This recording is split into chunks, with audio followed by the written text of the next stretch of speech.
बनो नमस्कार। हम अलग हैं और हमारे शरीर के अंदर एक आत्मा वो अलग है। अब टॉपिक ये है कि हमारा शरीर तो दिखता है पर उसके अंदर जो आत्मा रहती है वो कहाँ रहती है। अब हमने बोला दिल में रहती है तो नहीं, दिल बदले जाते तो आत्मा तो बदल गई। हमने बोला ब्रेन, तो ब्रेन हैमरेज होने में ब्रेन की सफाई होती है तो आत्मा तो निकल गई।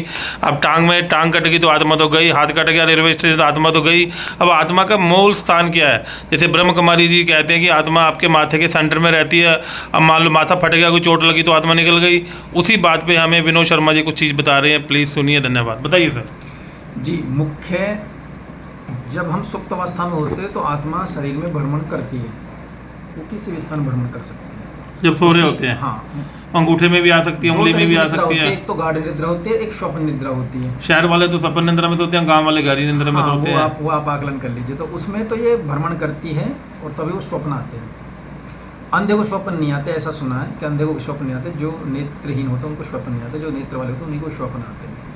अब मुख्यतः प्रश्न है कि जीवात्मा मुख्य रूप से शरीर में कहाँ निवास करती है। उसका कुछ कारण होते हैं बताने के।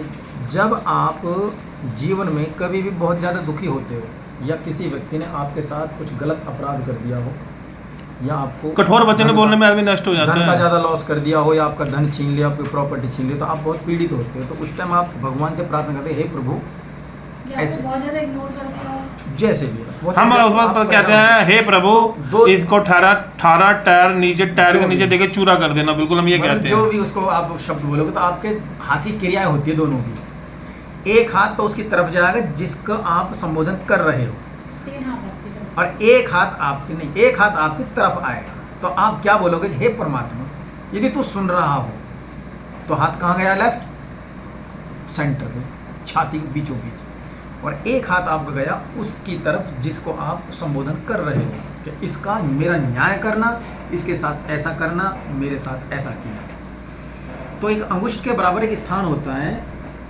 बिल्कुल यहाँ पर, छाती जो हमारी चेस्ट होती है, यहाँ पे डॉक्टर आदि चलाते हैं सेंटर पॉइंट। यहाँ पर एक अंगुष्ठ, आधे जितना हमारा अंगुष्ठ का क्षेत्र होता है, ये इसको बोलते हैं अंतरिक्ष। इतना क्षेत्र इस शरीर में सिर्फ और सिर्फ ये क्षेत्र खाली होता है, एक अंगुष्ठ के बराबर उसमें रहती है। और पूरा क्षेत्र इसमें सब लोडेड भरा हुआ है, कहीं इसमें स्थान नहीं। ना तो कोई डॉक्टर बता देगा जब उसका पोस्टमार्टम, सब भरा हुआ है, ठोस है, क्रिया कर रहे हैं। ये अंतरिक्ष बोलते हैं इसको। इस अंतरिक्ष में कभी कभी आपको साउंड भी आती है, बहुत ज़्यादा गड़गड़ाहट की सी आवाज़, ज़्यादा कदा नहीं। डकार की बात कर रहे हो या? डकार की नहीं है, वो बीच में डकार तो पेट से आएगी। ये गड्ढा होता ही है नहीं, साउंड वेव आती है कभी कभी, यदा कदा गड़र गड़र की आवाज़ आती है, बादलों फटने की सी आवाज़। अच्छा। बहुत ज़्यादा। और इसकी यानी कि जब पहलवान किसी को मुक्का मार दे, यहाँ मुक्का मार दे तो उसका बल आधा हो जाता है।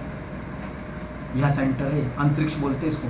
इस अंगुष्ठ के बराबर अंतरिक्ष में जीवात्मा निवास करती है, जो हृदय के पास। आपने हाथ से बना के दिखाओ कितनी बड़ी जगह होती है वो, एक बार हाथ। इस अंगुष्ठ के बराबर, ये अंगुष्ठ का ऊपर का जो भाग है, अग्रभाग, इसका इतना क्षेत्र खाली होता है। जितना बड़ा इसका जिस व्यक्ति का होगा, इतने बड़े शरीर की आत्मा इतनी छोटी जगह में रह सकती है? उसी अंतरिक्ष में निवास करती है